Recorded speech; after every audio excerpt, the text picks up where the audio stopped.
Well, welcome back. Was that a bit of a surprise at the end of the chapter there that Polly would have disappeared?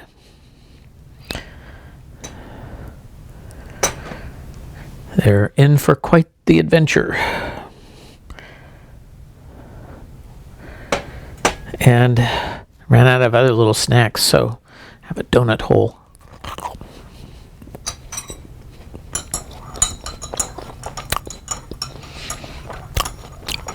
But the whole idea is to have a snack.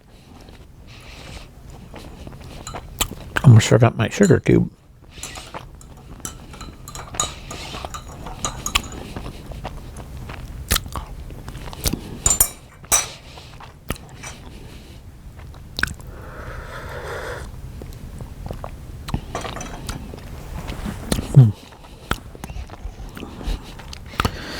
All right. Chapter 2, Diggory and his uncle. It was so sudden and so horribly unlike anything that had ever happened to Diggory, even in a nightmare, that he let out a scream. Instantly, Uncle Andrew's hand was over his mouth. "None of that," he hissed in Diggory's ear. "If you start making a noise, your mother'll hear it, and you know what a fright might do to her." As Diggory said afterwards, the horrible meanness of getting at a chap in that way almost made him sick. But of course, he didn't scream again. "That's better," said Uncle Andrew. "Perhaps you couldn't help it. It is a shock when you first see someone vanish. Why, it gave me a turn when the guinea pig did it the other night." "Was that when you yelled?" asked Diggory.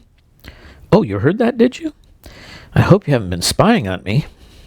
"No, I haven't," said Diggory indignantly. "But what's happened to Polly?"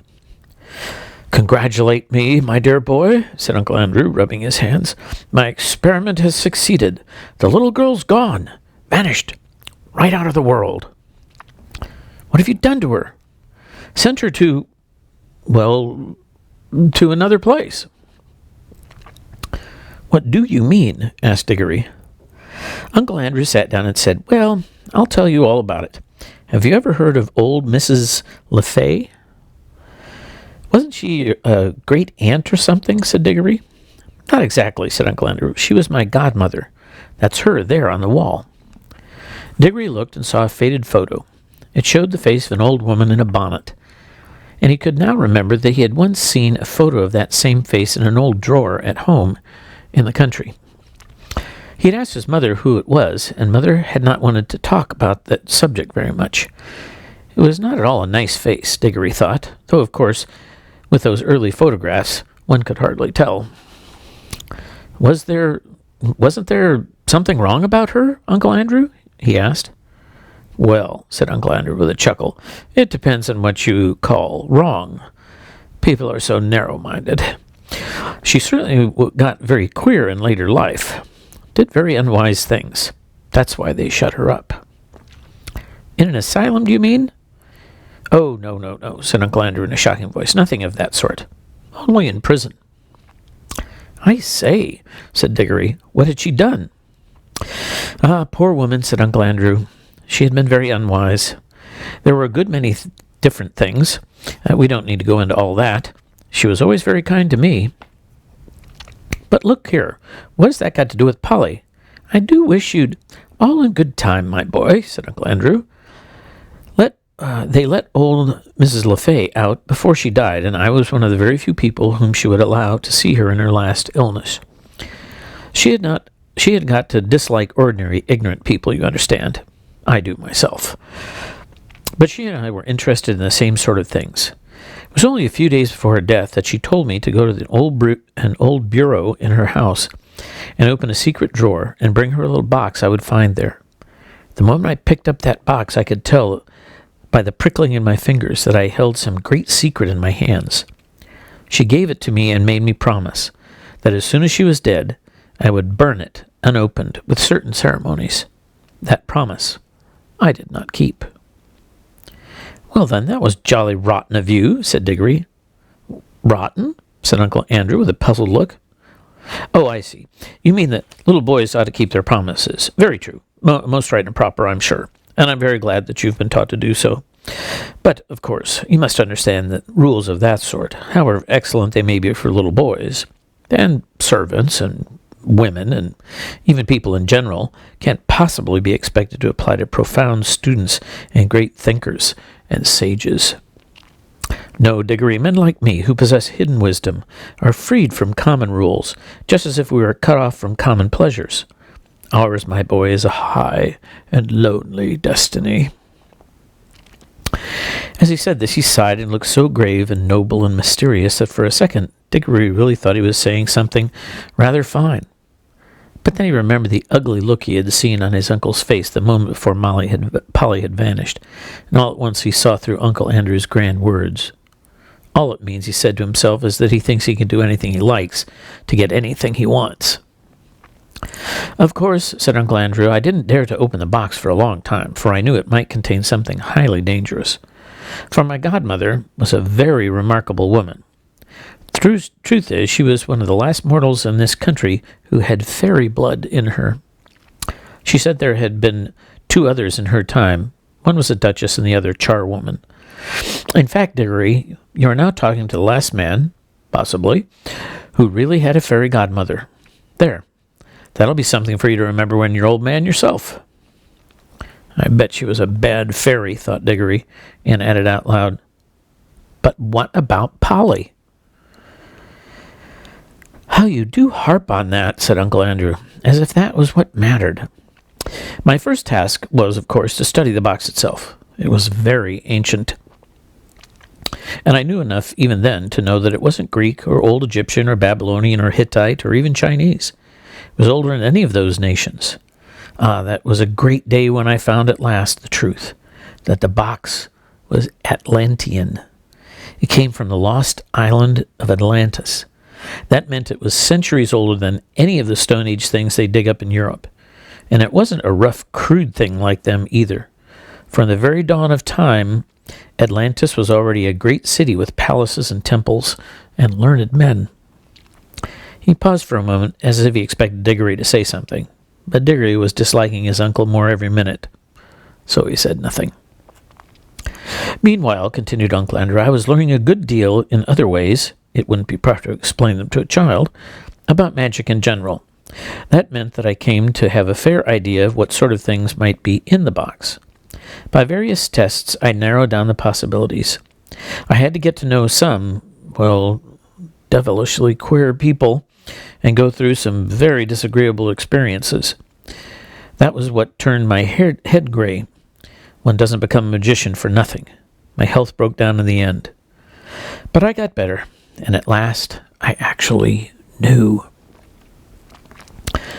Although it was not really the least chance of anyone overhearing them, he leaned forward and almost whispered as he said, The Atlantean box contained something that had been brought from another world when our world was only just beginning. What? Asked Diggory, who was now interested, in spite of himself. Only dust, said Uncle Andrew. Fine, dry dust. Nothing much to look at. Not much to show for a lifetime of toil, you might say, but when I looked at that dust, I took jolly good care not to touch it, and thought that every grain had once been in another world. I don't mean another planet, you know. They're part of our world, and you could get there if you went far enough. But a really other world, another nature, another universe. Somehow, you would never reach, even if you traveled through time, through the space of this universe forever and ever, a world that could be reached only by magic. Well, here Uncle Andrew rubbed his hands till his knuckles cracked like fireworks. I knew, he went on, that if only you could get it into the right form, that dust would draw you back to the place where it had come from. But the difficulty was to get it into the right form. My earlier experiments were all failures. I tried them on guinea pigs. Some of them only died. Some exploded like little bombs. It was a jolly cruel thing to do, said Diggory, who had once had a guinea pig of his own. How you do keep getting off the point, said Uncle Andrew. That's what the creatures were for. I bought them myself. Let me see. Where was I? Ah, yes. At last I succeeded in making the rings, the yellow rings. But now a new difficulty arose. I was pretty sure now that a yellow ring would send any creature that touched it into the other place. But what would be any good of that if you couldn't get back to tell what you had found there? And what about them, said Diggory. A nice mess they'd be in if they couldn't get back. You will keep on looking at everything from the wrong point of view, said Uncle Andrew with a look of impatience. Can't you understand that the thing is a great experiment? The whole point of sending anyone into the other place is that I want to find out what it's like. Well, then why don't you go yourself, then? Diggory had hardly ever seen anyone look more surprised and offended as his uncle did at this simple question. Me? Me? He exclaimed. The boy must be mad. A man at my time of life and in my state of health to risk the shock and dangers of being flung suddenly into a different universe? I never heard of anything so preposterous in my life. Do you realize what you're saying? Think what another world means. You might meet anything. Anything. And I suppose you've sent Polly into it then, said Diggory. His cheeks were flaming with anger now. And all I can say, he added, is, even if you were my uncle, as if you behaved like, even if you are my uncle, is that you have behaved like a coward, sending a girl to a place you're afraid to go yourself. Silence, sir, said Uncle Andrew, bringing his hand down on the table. I will not be talked to like that by a little dirty schoolboy. You don't understand. I am the great scholar, the magician, the adept, who is doing the experiment. Of course I need subjects to do it on. Bless my soul, you'll be telling me next that I ought to have asked the guinea pigs' permission before I used them. No great wisdom can be reached without sacrifice. But the idea of my going myself is ridiculous. It's like asking a general to fight as a common soldier. Suppose I got killed. What would become of my life's work? Oh, do stop jawing, said Diggory. Are you going to bring Polly back? I was going to tell you, when you so rudely interrupted me, said Uncle Andrew, that I did at last find out a way of doing the return journey. The green rings draw you back. But Polly hasn't got a green ring. No, said Uncle Andrew with a cruel smile. Then she can't get back, shouted Diggory. That's exactly the same as if you'd murdered her. She can get back, said Uncle Andrew, if someone else will go after her, wearing a yellow ring himself and taking two green rings, one to bring himself back and then one to bring her back. And now, of course, Diggory saw the trap in which he was caught, and he stared at Uncle Andrew, saying nothing, but with his mouth wide open. His cheeks had gone very pale. I hope, said Uncle Andrew presently in a very high and mighty voice, just as if he were a perfect uncle who had given one a handsome tip and some good advice. I hope, Diggory, you are not given to showing the white feather. I should be very sorry to think that anyone of our family had not enough honor and chivalry to go to the aid of a lady in distress. Oh, shut up, said Diggory. If you had any honor at all, you'd be going yourself.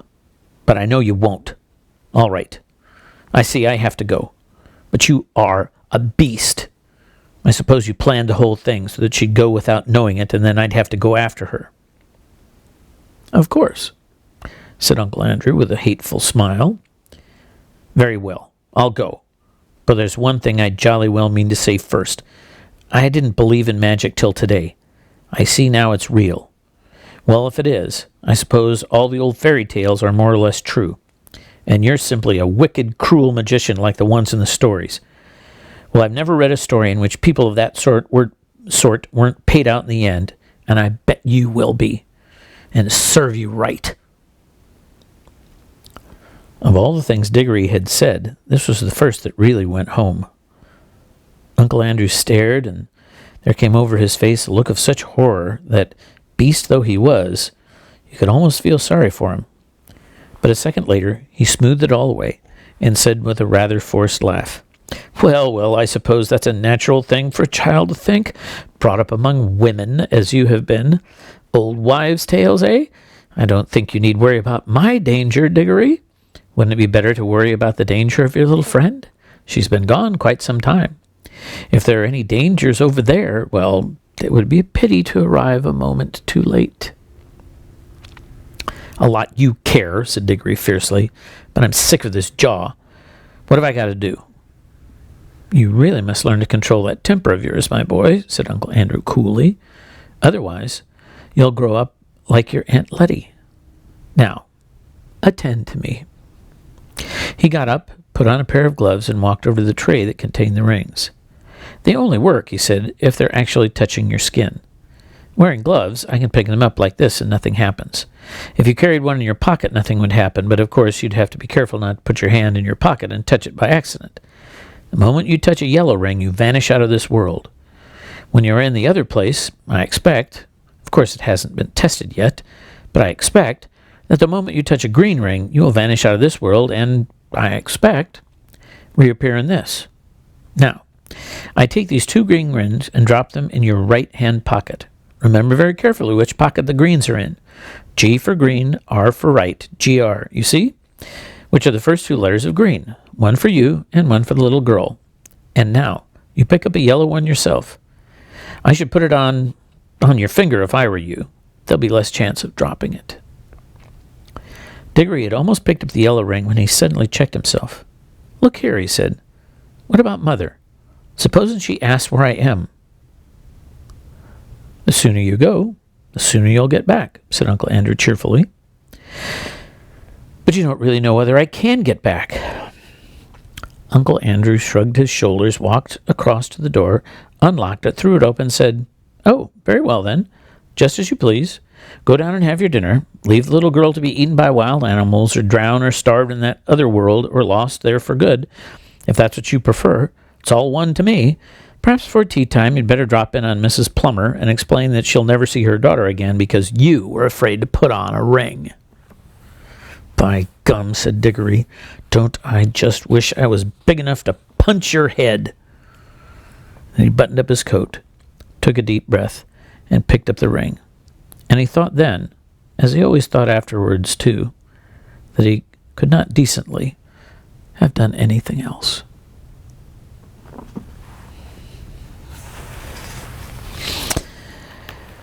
That Uncle Andrew, not a nice guy, is he? See you tomorrow night.